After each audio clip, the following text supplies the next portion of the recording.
ದರ್ಶನ್ ಕೇಸಲ್ಲಿ ಟ್ವಿಸ್ಟ್ ಮೇಲೆ twist. Mafia ಆಗೋದಕ್ಕೆ ಒಪ್ಪಿಕೊಂಡಂತಹ ಪ್ರದೋಷ್ ತನ್ನ ಅರ್ಜಿಯಲ್ಲಿ ಹೇಳಿರೋದೇನು? ತನ್ನ ತಲೆ ಮೇಲೆ ತಾನೇ ಗನ್ ಇಟ್ಕೊಂಡು ತನಗೆ ಸಹಾಯ ಮಾಡಿಲ್ಲ ಅಂದ್ರೆ ತಾನು ಬದುಕೋದೇ ಇಲ್ಲ ಅಂತ ಹೇಳಿದ್ರ ದರ್ಶನ್. ಜೊತೆಗೆ ಪವಿತ್ರ ಕೈಯಿಂದ ಚಪ್ಪಲಿಯಲ್ಲಿ ಹೊಡೆಸಿದ್ದು ದರ್ಶನ್. ಹಲ್ಲೆ ಮಾಡೋದನ್ನ ಪ್ರದೋಷ್ ತಪ್ಪಿಸಿದ್ರ? ಇವೆಲ್ಲದರ ಬಗ್ಗೆ ಡೀಟೇಲ್ಸ್ ಇಲ್ಲಿದೆ.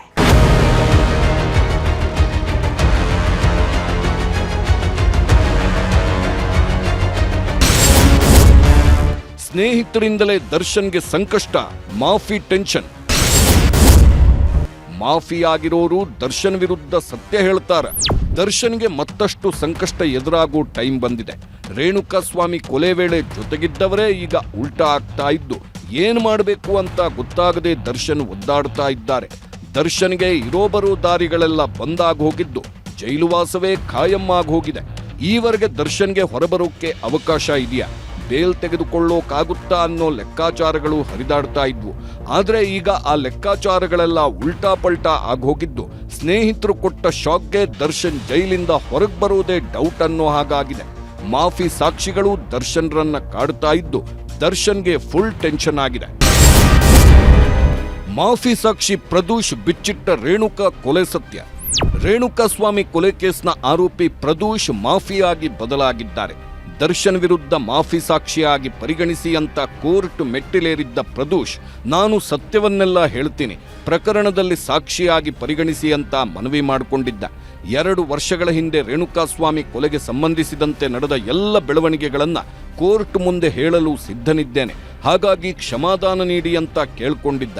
ಅಷ್ಟೇ ಅಲ್ಲದೆ ದರ್ಶನ್ ಅಥವಾ ಅವರ ಗ್ಯಾಂಗ್ ಜೊತೆ ಒಂದೇ ಜೈಲಿನಲ್ಲಿ ಇರಲು ಸಾಧ್ಯವಿಲ್ಲ, ತಮ್ಮ ಮೇಲೆ ಬೆದರಿಕೆ ಅಥವಾ ಒತ್ತಡ ಹೇರುವ ಸಾಧ್ಯತೆ ಇರುವುದರಿಂದ ತಮ್ಮನ್ನ ಪ್ರತ್ಯೇಕ ಸೆಲ್ನಲ್ಲಿ ಇಡಬೇಕು ಅಂತ ಮನವಿ ಮಾಡಿಕೊಂಡಿದ್ದ.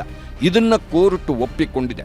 ಆದ್ದರಿಂದ ಪ್ರದೋಷ್ ಮಾಫಿ ಸಾಕ್ಷಿಯಾಗಿ ಸತ್ಯ ನುಡಿತಾ ಇದ್ದಾನೆ. ಈ ವೇಳೆ ಹಲವಾರು ಸತ್ಯಗಳು ರಿವೀಲ್ ಆಗಿವೆ. ಪ್ರದೋಷ್ಗೆ ಬ್ಲಾಕ್ ಮೇಲ್, ದರ್ಶನ್ ತಲೆಗೆ ಗನ್. ಅದು ರೇಣುಕಾಸ್ವಾಮಿ ಕೊಲೆಯಾದ್ಮೇಲೆ ನಡೆದ ಬೆಳವಣಿಗೆ. ಪಟ್ಟಣಗೆರೆ ಶೆಡ್ನಲ್ಲಿ ರೇಣುಕಾಸ್ವಾಮಿ ಪ್ರಾಣ ಬಿಟ್ಟ ಅಂತ ದರ್ಶನ್ಗೆ ಗೊತ್ತಾದ್ಮೇಲೆ ಏನು ಮಾಡಬೇಕು ಅನ್ನೋದು ದರ್ಶನ್ಗೆ ಗೊತ್ತಾಗಿರಲಿಲ್ಲ. ಡೆಡ್ ಬಾಡಿಯನ್ನ ಏನು ಮಾಡಬೇಕು, ಏನು ಮಾಡಿದ್ರೆ ಕಾನೂನು ಕುಣಿಕೆಯಿಂದ ಪಾರಾಗಬಹುದು ಅಂತೆಲ್ಲ ಯೋಚನೆ ಮಾಡಿದ್ದ ದರ್ಶನ್ ಪ್ರದೋಷ್ಗೆ ಬ್ಲಾಕ್ ಮೇಲ್ ಮಾಡುವುದಕ್ಕೆ ಮುಂದಾಗಿದ್ದ.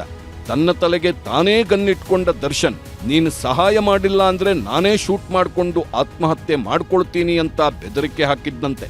ಇದರಿಂದ ಹೆಲ್ಪ್ಲೆಸ್ ಆದ ಪ್ರದೋಷ್ ಡೆಡ್ ಬಾಡಿಯನ್ನ ವಿಲೇವಾರಿ ಮಾಡುವುದಕ್ಕೆ ಹೆಲ್ಪ್ ಮಾಡಿದ್ನಂತೆ. ಇದೆಲ್ಲವನ್ನೂ ಮಾಫಿ ಸಾಕ್ಷಿಯಾಗಲು ಸಲ್ಲಿಸಿದ್ದ ಅರ್ಜಿಯಲ್ಲಿ ಉಲ್ಲೇಖಿಸಿದ್ದಾನೆ ಪ್ರದೋಷ್. ರೇಣುಕಾಸ್ವಾಮಿ ಮೇಲೆ ಹಲ್ಲೆ ವೇಳೆ ನಾನೂ ಅಲ್ಲಿದ್ದೆ ಅಂತ ಪ್ರದೋಷ್ ಹೇಳಿದ್ದು, ಹಲ್ಲೆಯನ್ನ ತಡೆಯಲು ನಾನು ಪ್ರಯತ್ನಿಸಿದ್ದೆ. ಪವಿತ್ರಾಗೆ ಅಶ್ಲೀಲ ಸಂದೇಶದಿಂದ ದರ್ಶನ್ಗೆ ಕೋಪ ಬಂದಿತ್ತು. ಶೆಡ್ನಲ್ಲಿ ರೇಣುಕಾಸ್ವಾಮಿಗೆ ಬೈದು ಕೈಯಿಂದ ಹೊಡೆದಿದ್ರು. ಪವಿತ್ರ ಕೈಯಲ್ಲಿ ಚಪ್ಪಲಿಯಿಂದ ಹೊಡೆಸಿದ್ದೇ ದರ್ಶನ್. ನಂತರ ನಂದೀಶ್, ಪವನ್, ನಾಗರಾಜ್ ಮೂವರಿಂದಲೂ ಹಲ್ಲೆ ನಡೆಯಿತು. ನೈಲಾನ್ ಹಗ್ಗ ಹಾಗೂ ಮರದ ಕಟ್ಟಿಗೆಗಳಿಂದ ಹಲ್ಲೆ ಮಾಡಲಾಯಿತು. ನೈಲಾನ್ ಹಗ್ಗದಿಂದ 3 ರಿಂದ 4 ಬಾರಿ ದರ್ಶನ್ ರೇಣುಕಾಸ್ವಾಮಿಗೆ ಹೊಡೆದಿದ್ದು, ಸ್ವಾಮಿ ಕತ್ತು ಎದೆಗೆ ಒದ್ದಾಗ ನಾನೇ ತಡೆದಿದ್ದೆ ಎಂದಿದ್ದಾನೆ ಪ್ರದೋಷ್. ಪ್ರತಿಯೊಂದು ವಿಚಾರವನ್ನ ಮಾಫಿ ಸಾಕ್ಷಿ ಅರ್ಜಿಯಲ್ಲಿ ಪ್ರದೋಷ್ ರಿವೀಲ್ ಮಾಡಿದ್ದಾನೆ. ತಾನು ರೇಣುಕಾಸ್ವಾಮಿ ಕೊಲೆ ನಡೆದಾಗ ಸ್ಥಳದಲ್ಲಿ ಏನೇನ್ ನಡೀತು ಅಂತೆಲ್ಲ ಪಿನ್ ಟು ಪಿನ್ ಡೀಟೇಲ್ ಕೊಟ್ಟಿದ್ದಾನೆ. ಸ್ವಾಮಿ ಮೇಲೆ ದರ್ಶನ್ ಹಲ್ಲೆ ಮಾಡಿದ್ದೇಗೆ, ತಾನು ದರ್ಶನ್ಗೆ ಸಮಾಧಾನ ಮಾಡಿದ್ದೇಗೆ ಅನ್ನೋದನ್ನ ಅರ್ಜಿಯಲ್ಲಿ ಉಲ್ಲೇಖಿಸಲಾಗಿದೆ. ಇದರ ಜೊತೆಗೆ ಸಾಕ್ಷ್ಯನಾಶಕ್ಕೆ ಹೇಗೆ ಪ್ರಯತ್ನ ಮಾಡಲಾಯಿತು ಅನ್ನೋದನ್ನು ಅರ್ಜಿಯಲ್ಲಿ ರಿವೀಲ್ ಮಾಡಲಾಗಿದೆ. ಪಟ್ಟಣಗೆರೆ ಶೆಡ್ನಲ್ಲಿ ರೇಣುಕಾಸ್ವಾಮಿ ಮೇಲೆ ಹಲ್ಲೆ ನಡೆದಿತ್ತು. ಸ್ವಾಮಿ ಮೃತಪಟ್ಟ ವಿಚಾರ ಕೇಳಿ ದರ್ಶನ್ಗೆ ಶಾಕ್ ಆಗಿತ್ತು. ಸಾಕ್ಷ್ಯನಾಶಕ್ಕೆ ಪ್ಲಾನ್ ಮಾಡಿದ್ದ ದರ್ಶನ್ ನಾಗರಾಜ್ಗೆ 5 ಲಕ್ಷ ರೂಪಾಯಿ, ವಿನಯ್ಗೆ 10 ಲಕ್ಷ ರೂಪಾಯಿ ನೀಡಿದ್ದ. ರಾಘವೇಂದ್ರ, ಕಾರ್ತಿಕ್, ನಿಖಿಲ್, ಕೇಶವ ಮೂರ್ತಿ ಶರಣಾಗಲು ವ್ಯವಸ್ಥೆ ಮಾಡಿದ್ದ. ಸುಮನಹಳ್ಳಿ ಜಂಕ್ಷನ್ ಬಳಿಯ ರಾಜ ಕಾಲುವೆಗೆ ಸ್ವಾಮಿ ಮೃತದೇಹ ಹಾಕಿದ್ದು ಸ್ಕಾರ್ಪಿಯೋ ವಾಹನದಲ್ಲಿ ಶವ ತಂದು ಬಿಸಾಡಿದ್ದಾಗಿ ಅರ್ಜಿಯಲ್ಲಿ ಉಲ್ಲೇಖಿಸಲಾಗಿದೆ.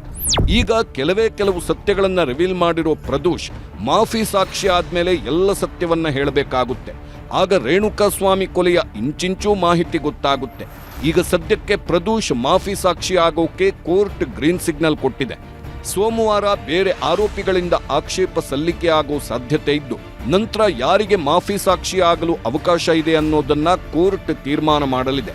ಮಾಫಿ ಸಾಕ್ಷಿ ಆಗೋಕೆ ಅರ್ಜಿ ಸಲ್ಲಿಸಿದ್ದ ಪ್ರದೋಷ್ ವಿಚಾರಣೆ ಸಮಯದಲ್ಲೂ ದರ್ಶನ್ ಗ್ಯಾಂಗ್ನಿಂದ ಪ್ರತ್ಯೇಕವಾಗಿಯೇ ವಿಡಿಯೋ ಕಾನ್ಫರೆನ್ಸ್ ಮೂಲಕ ಕೋರ್ಟ್ಗೆ ಹಾಜರಾಗುವಂತೆ ಮಾಡಬೇಕು ಅಂತ ಹೇಳಿದ್ದ. ಆ ಅರ್ಜಿ ಕುರಿತು ತಮ್ಮ ನಿಲುವನ್ನು ಸ್ಪಷ್ಟಪಡಿಸುವಂತೆ ಸೆಷನ್ ಕೋರ್ಟ್ ಪ್ರಾಸಿಕ್ಯೂಷನ್ಗೆ ಸೂಚನೆ ಕೊಟ್ಟಿತ್ತು. ಅದರಂತೆ ಕೆಲ ಷರತ್ತುಗಳಿಗೆ ಒಳಪಟ್ಟು ಎಸ್ಪಿಪಿ ಒಪ್ಪಿಗೆ ಸೂಚಿಸಿದ್ರು. ಆರೋಪಿ ಪ್ರದೂಷ್ಗೆ ಗೊತ್ತಿರೋ ಎಲ್ಲ ಸತ್ಯವನ್ನೇ ಹೇಳಬೇಕು, ಕೇವಲ ಆತನ ವಿರುದ್ಧ ಮಾತ್ರವಲ್ಲ, ಉಳಿದ ಆರೋಪಿಗಳ ವಿರುದ್ಧದ ಆರೋಪಕ್ಕೆ ಸಂಬಂಧಿಸಿದ ವಿಷಯ ಹೇಳಬೇಕು ಅಂತ ಸೂಚಿಸಿದ್ರು. ಈ ನಡುವೆ ಪ್ರದೂಷ್ಗೆ ಹೆಚ್ಚಿನ ಭದ್ರತೆ ಕೊಡಲಾಗಿದೆ. ಭದ್ರತೆ ಜೊತೆಗೆ ಬ್ಯಾರಕ್ ಕೂಡ ಬದಲಾವಣೆ ಮಾಡಲಾಗಿದೆ.